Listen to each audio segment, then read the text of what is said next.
So, ang pe-present ko po ngayon is COC3 at COC4. So, let's start po.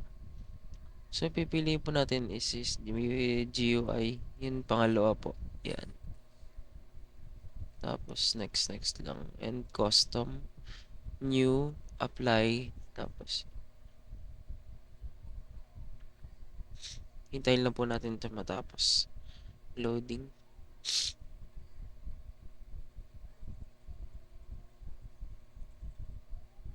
Ayan.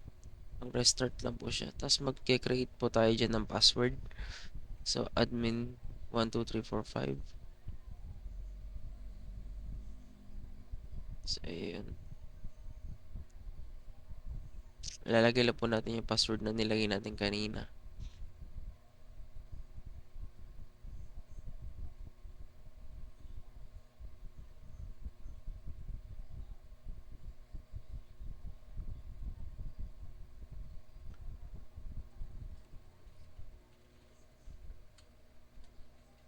So, pipindutin lang po natin is yung local server. Tapos, babaguhin po natin yung computer name.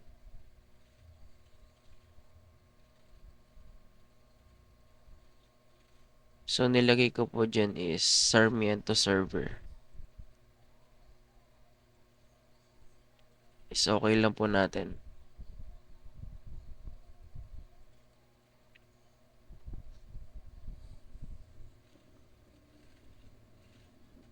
So, next po is i-enable lang po natin ito. Ayan. And re-restart na po natin siya. Antayin lang po natin ulit.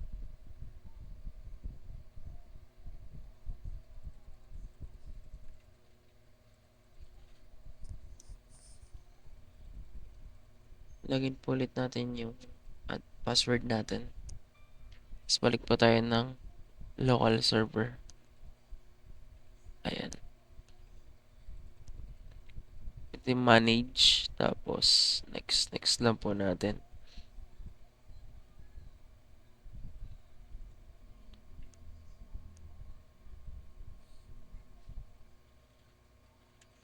Check lang po natin yung active domain directory service, DHCP at DNS.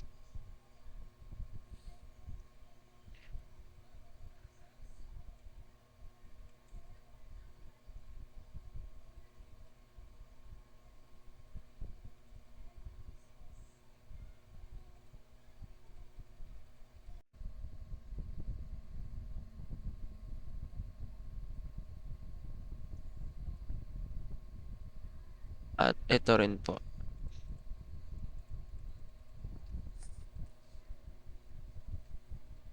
Next lang po natin siya.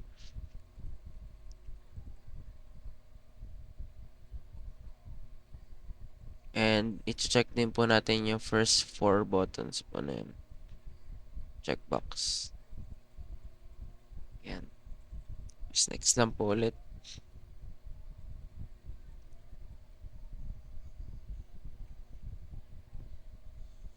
At i-check din po natin ito. Yes.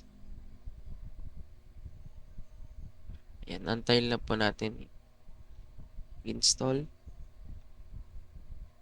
At automatic na po siya magre-restart. Antayin lang po natin to.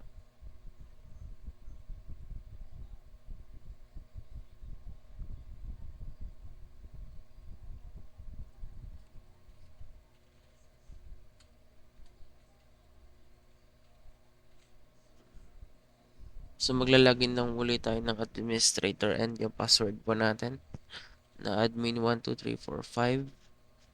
Tapos, automatic po mabubukas yung server manager.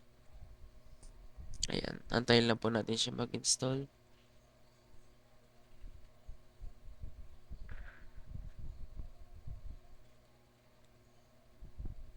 So, next po is pindutin natin to. Ayan. Tapos, itong DHCP.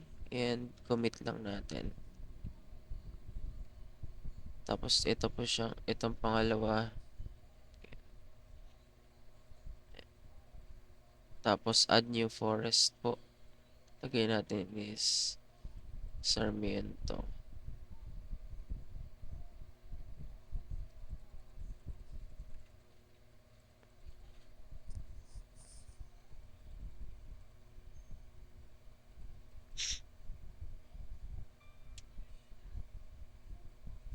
Lagay lang po ulit natin yung password natin kanina. Admin 12345. Next lang po natin.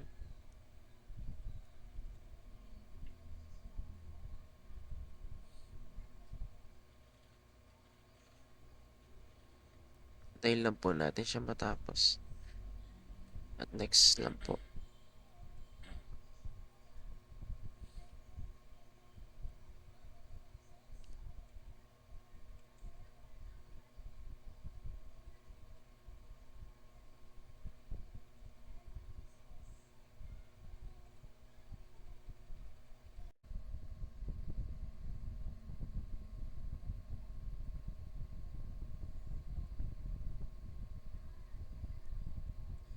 And i-restart na po natin siya. Tayo lang po ulit natin.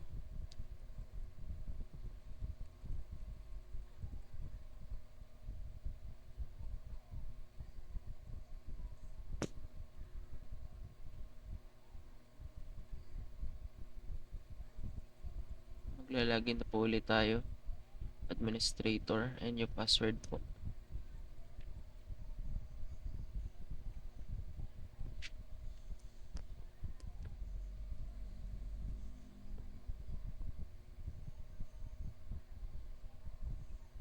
Punta pa tayo ng tools. Pindutin po natin ito.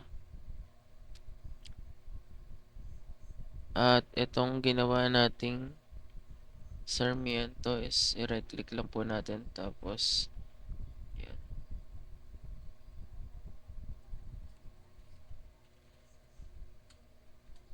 Organization unit. So, lagay lang po natin dyan is Sarmiento org. Okay.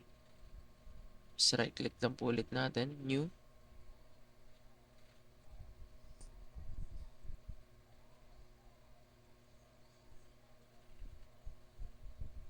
Add new group. Pindutin lang po natin itong una. Okay.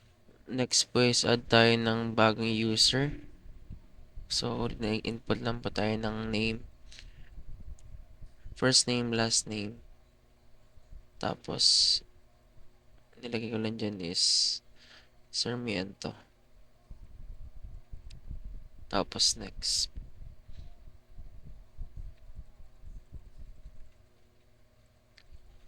Add lang po tayo ulit ng password. Check po natin itong dalawang box po na and next lang po natin. Tapos, right click po natin itong user. Add the group. At itatype lang po natin is yung Sarmiento group. Ayan. Add lang po natin.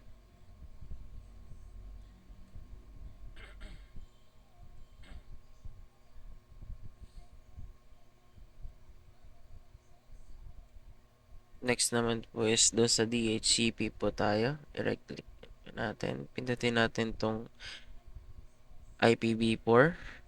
Ayan.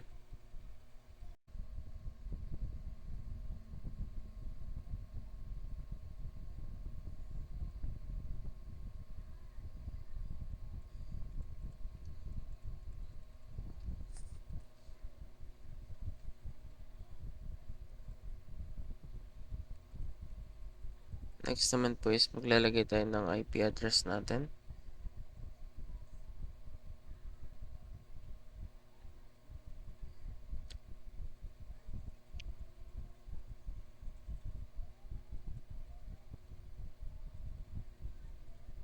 After po nyan is next lang natin. I-retype lang natin yung start IP address at yung end IP address. Next po, add natin siya.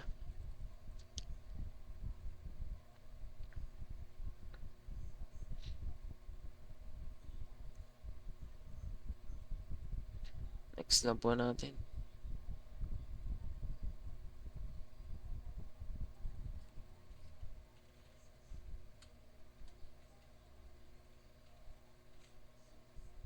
Ganun lang din po ulit dito.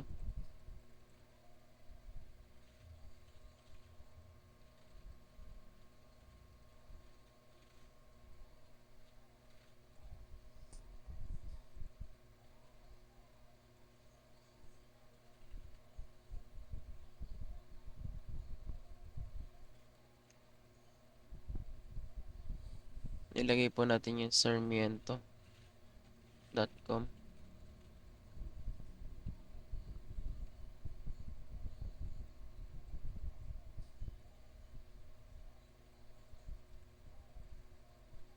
Next lang po natin.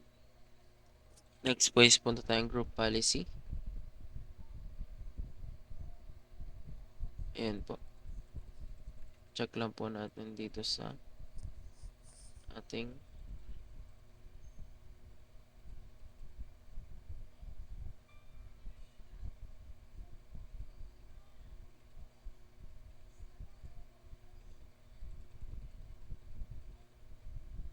ayan po, dito tayo sa sarmiento.org.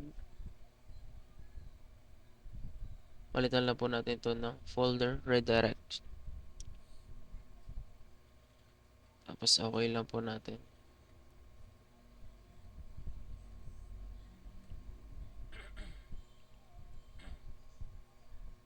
Right click lang po natin tapos edit.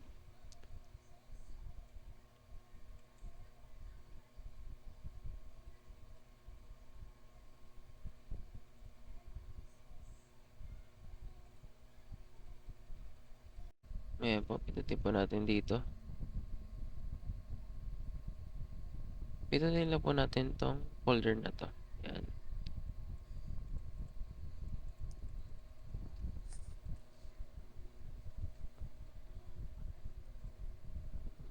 Next po is punta tayo dito sa desktop natin. Create lang po tayo dito ng folder. Pangalanan po natin siya ng share.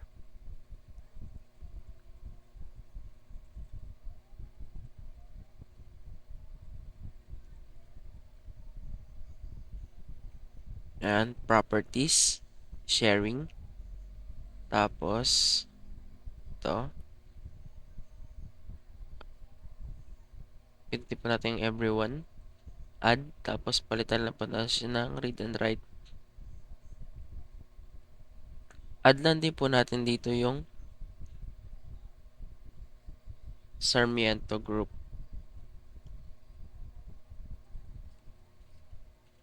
Domain admin at domain user.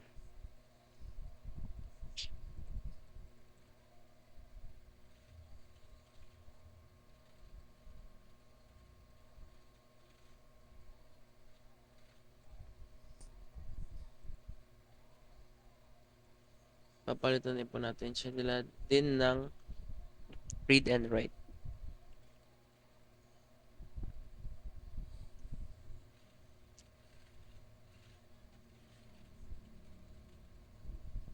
At save lang din po natin siya. Apply. Sa advanced sharing po is check lang po natin to. At permissions po. I-check lang po natin to lahat. At i-add din po natin yung pinad po natin kanina na Sarmiento.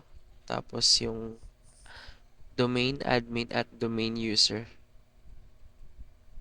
Same lang din po gagawin din natin. I-check lang din po natin yung tatlong box po na yan.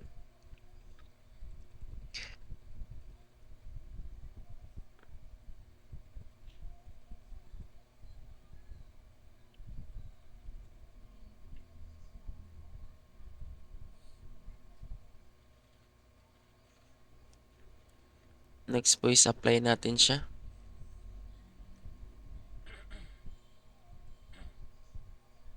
Check din po natin itong kanyang network path. I-copy lang po natin. Punta po ulit tayo dito.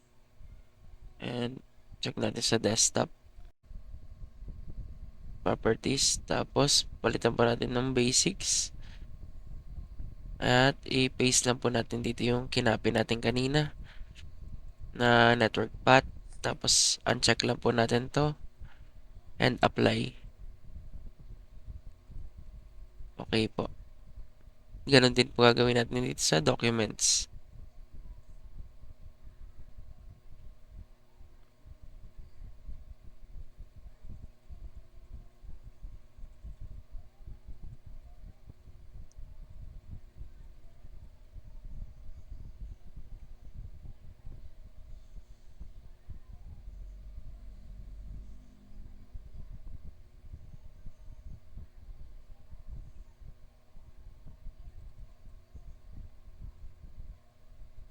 Type lang po natin is hold natin na window plus R and type natin gp update slash force. Enter lang po natin at nandayin lang po natin mag-update.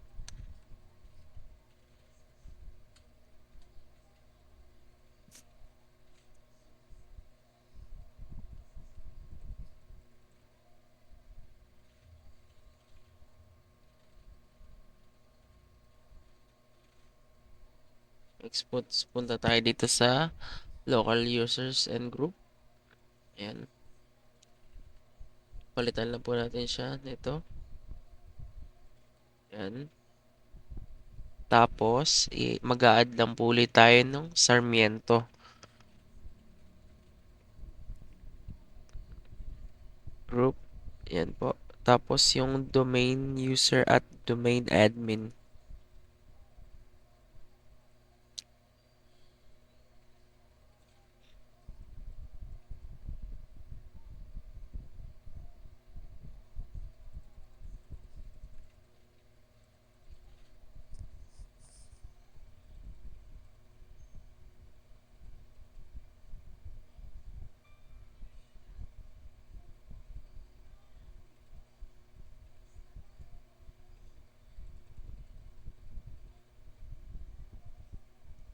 Yan, at i-update lang po natin doon sa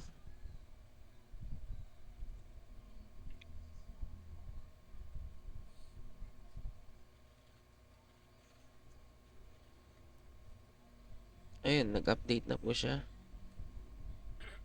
Tapos, punta po tayo dito sa control panel. Yan, sa network. Ito po, change po natin. Tapos, i-check lang po natin. Allow lang po natin lahat. Turn on.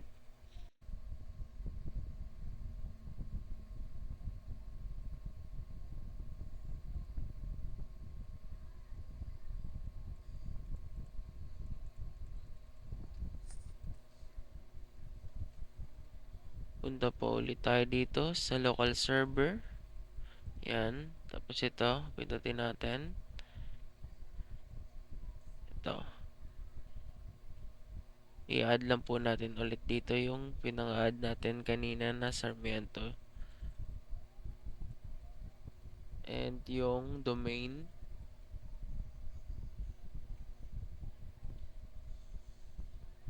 Domain admin at domain user.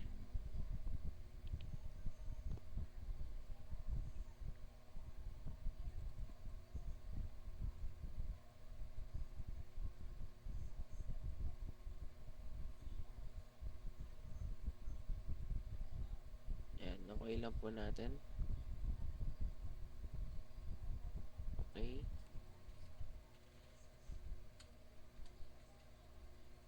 Yun. Restart na po natin siya. That's all. Thank you.